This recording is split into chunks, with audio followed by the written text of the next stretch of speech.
There, I'm Vicky Emerson from We Love Data and AI, and I'm currently taking part in an Agentic AI Bootcamp with CodeCademy.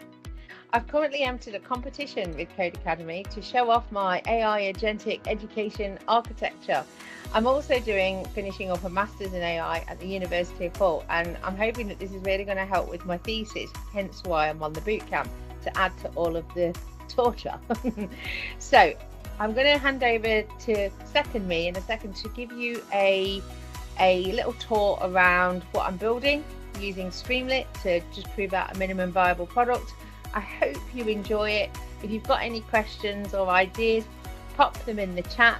And without further ado, over to me. Let me give you a little tour. This is a Digital Apprenticeship Assistant. I know the name's not catchy, especially for me, but I'll work on that.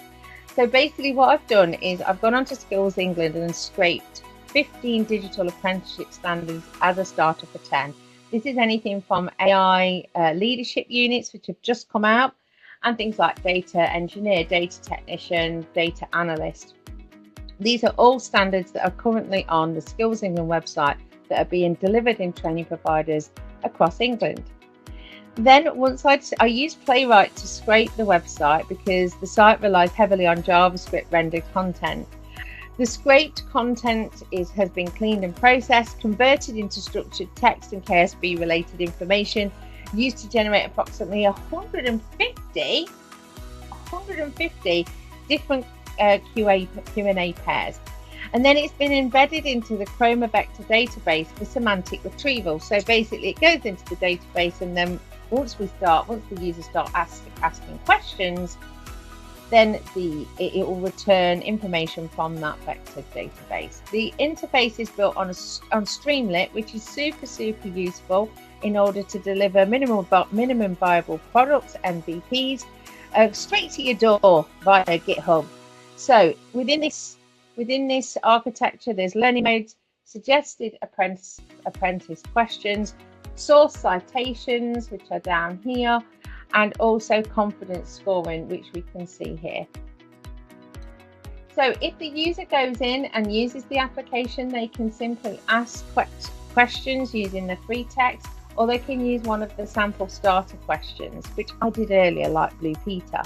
So with asking what does a data analyst apprentice need to know in plain English, the one I made earlier, you can see the output that it's given. And then what's super useful, it will also give you where the information has come from and the confidence scoring. What I really like about confidence scoring is the fact that it reminds users that we can't 100% rely on large language models and even retrieval language models to give you the exact 100% response. It's a great bit of news there. So it's encouraging humans to keep thinking and using it as an assistant rather than the almighty Oz or the fountain of truth. Okay, so one feature I'm particularly proud of is the hybrid retrieval approach. The assistant does not simply rely on general purpose language model instead, which is OpenAI's ChatGPT, just as an FYI if you're really interested in the back end.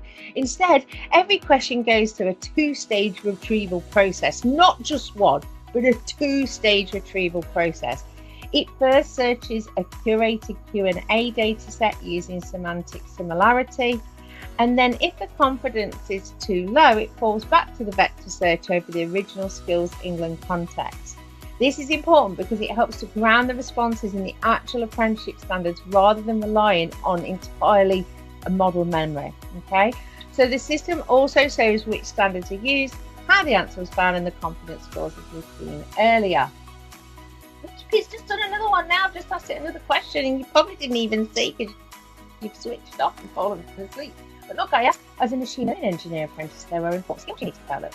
And then this talks through the skills that you may need to develop, where it came from, and how confident, which is 88% confident that it's accurate. So it's still leaving that room for 12% brain work, which I think is super important. You may want to use more, but super great starter for set 10.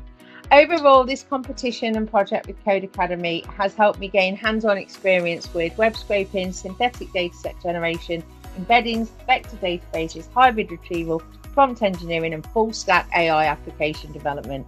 Thank you so much for watching. If you've got any questions, as always, pop them in the chat. I'd love to hear what you think of this bizarre yet interesting, hopefully, video. And see ya!